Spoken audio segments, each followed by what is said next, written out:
जिन जंगली जानवरों के नाम सुनकर उन्हें देखने से हमारे पसीने छूट जाते हैं, ऐसे ही खतरनाक जंगली जानवर और जंतुओं का सफल ऑपरेशन करते हैं छिंदवाड़ा के डॉक्टर अंकित मेश्राम। अगर डॉक्टर अंकित मेश्राम जी की बात करें तो उन्होंने करीब सैकड़ों कोबरा और जहरीले नाग नागिनों का सफल ऑपरेशन कर चुके हैं और यहाँ तक कि उन्होंने जबड़ों तक का सफल ऑपरेशन करे हैं। मूलतः बालाघाट जिले के रहने वाले डॉक्टर मेश्राम वाइल्ड लाइफ विशेषज्ञ हैं और छिंदवाड़ा के पशु चिकित्सालय में वो पदस्थ हैं। हमारे साथ डॉक्टर अंकित मेश्राम हैं, उनसे जानेंगे कि इस फील्ड में जाने का उनका मन कैसे हुआ, क्या किस तरीके से वो फील्ड में आए। देखिए, एक रोज़गार करना, एक अच्छी जॉब करना सबकी इच्छा होती है, लेकिन ख़ास तौर पर पशुओं का इलाज करना, पशुओं की सर्जरी करने का मन में कैसे विचार आया और फिर इस फील्ड को आपने चुना? जो मेरा बेसिक बैकग्राउंड रहा है, तो मेरा पारिवारिक परिवेश कुछ ऐसा रहा है कि मेरे पिताजी स्वयं जो है इस वेटनरी फील्ड से जुड़े हुए रहे हैं। वो अभी सेवानिवृत्त हो चुके हैं और चूँकि मेरा बचपन उनको देखते हुए गुज़रा है, तो उनको काफ़ी पशुओं को मैंने उपचार करते हुए देखा है और उनको ठीक करते हुए देखा है। इसमें जब हम बहुत छोटे थे उस टाइम एक नेशनल ज्योग्राफी चैनल आया करता था। उसमें बड़े-बड़े वन्य प्राणियों का हम लोग देखते थे, बड़ा एक अंदर से एक्साइटमेंट होता था कि हम उसको कैसे करें, इसको कैसे अप्रोच किया जा सकता है। फिर मैंने आगे और रिसर्च की, पता चला कि इसके लिए बेसिक एक वेटनरी डॉक्टर की जो डिग्री होती है जिसको बोलते हैं बीवीएससी एंड एएच, वो मैंने की। उसके लिए पीएमटी का एग्ज़ाम दिया, फिर ये एग्ज़ाम से क्वालिफाइड करने के बाद में मैंने जबलपुर कॉलेज में एडमिशन लिया। कॉलेज में एडमिशन लेने के पश्चात मेरा बैचलर ग्रेजुएशन कंप्लीट होने के बाद में फिर मैंने वन्य प्राणियों में जो है वो प्रशिक्षण प्राप्त किया और उसके बाद 2018 पीएससी से मैं छिंदवाड़ा जिले की परासिया तहसील में पदस्थ हूँ। जानवरों का ऑपरेशन करना, खास करके ऐसे जंतुओं का जैसे कोबरा, नागिन, नाग, जिन्हें छूना तो बहुत दूर की बात, आम व्यक्ति देख के डर जाता है। उसका पूरा ऑपरेशन करना, उसकी बॉडी को टच करना कितना कठिन होता है, किस तरीके से करते हैं? मैंने देखा था एक वीडियो में आपने कि जब एक नाग के जबड़े को अभी ठीक किया था और सफल सर्जरी आप करे और करीब कितनी सर्जरी या सैकड़ों सर्जरी तो मुझे ध्यान है कि आपने किया है, तो कैसे कर पाते हैं? देखिए, इसके लिए जो है ये एक जो पॉइज़नस स्नेक है। सबसे पहले इसके बारे में ये पता होना चाहिए कि ये किस कैटेगरी के स्नेक्स है। ये वेनेमस स्नेक्स है या नॉन वेनेमस स्नेक है। अगर वेनेमस स्नेक है तो उसका स्वभाव, उसका वातावरण, वो कैसे एटमॉस्फियर में रहते हैं, उनका क्या नेचर होता है, उनका प्राकृतिक आवास क्या होता है, ये सारी चीज़ें जान लेना पहले ज़रूरी है। और ये एक विशेषज्ञ का ही काम है। इसे कोई भी ऐसा अनभिज्ञ आदमी जो इनके बारे में बिल्कुल नहीं जानता हो, वो इनसे बिल्कुल भी जो है रूबरू ना हो और इनको बिल्कुल भी छेड़छाड़ ऐसे करके प्रयास ना करें कि इनको हम हैंडलिंग कर लें। जनरली आमतौर पर देखा जाता है कि आजकल लोग रेस्क्यू करते टाइम वीडियो बना रहे हैं या इसको पब्लिसिटी के लिए सोशल प्लेटफॉर्म में उसको पोस्ट कर रहे हैं, तो ऐसे बहुत सारे हादसे हुए हैं।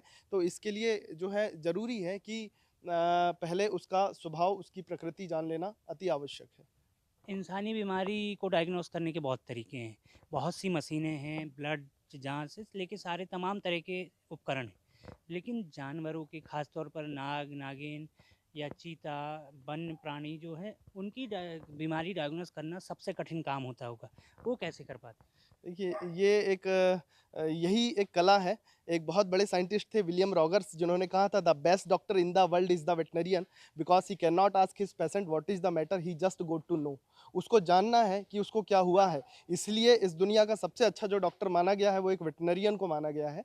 सबसे पहले कोई भी जानवर हमारे पास में आता है तो हम उसके पहले जो उसके लक्षण हैं, जो उसके लक्षण दिखाई दे रहे हैं, उसके आधार पे हम जो है उसके परीक्षण की तरफ जाते हैं। उसके बाद डायग्नोसिस करते हैं, कंपैरेटिव डायग्नोसिस होती है।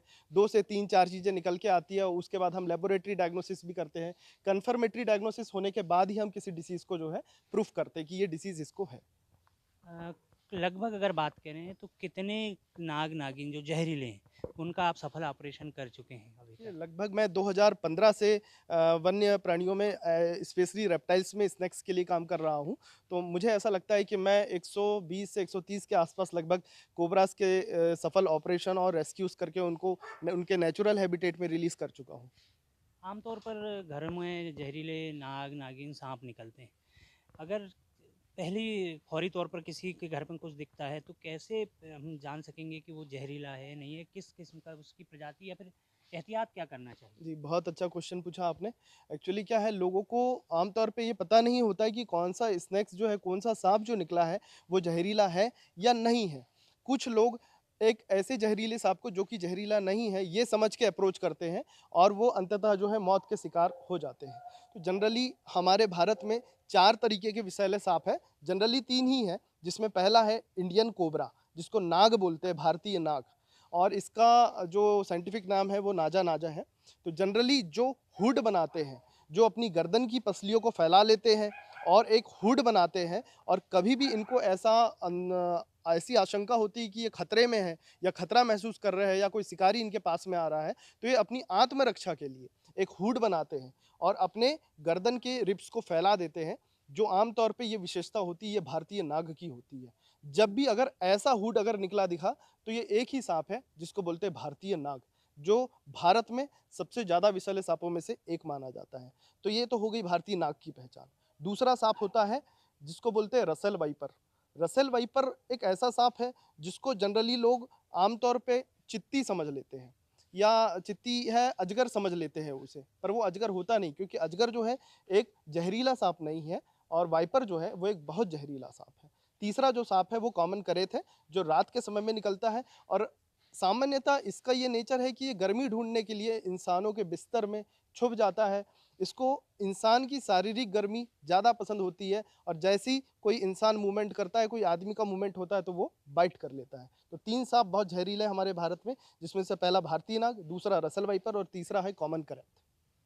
तो बिल्कुल ये थे वेटनरी सर्जन डॉक्टर अंकित मेश्राम, जिन्होंने 100 से ज़्यादा जहरीले सांपों का सफल ऑपरेशन किया है और इनका साफ कहना है कि जब तक आपको नॉलेज ना हो तो किसी भी तरीके से जहरीले जंतु, जहरीले जानवरों को आप ना छेड़ें। उसके लिए विशेषज्ञ को कॉल कर सकते हैं और ज़रूरत पड़ने पर डॉक्टरी सलाह भी ले सकते हैं। महेंद्र राय, ईटीवी भारत, छिंदवाड़ा, मध्य प्रदेश।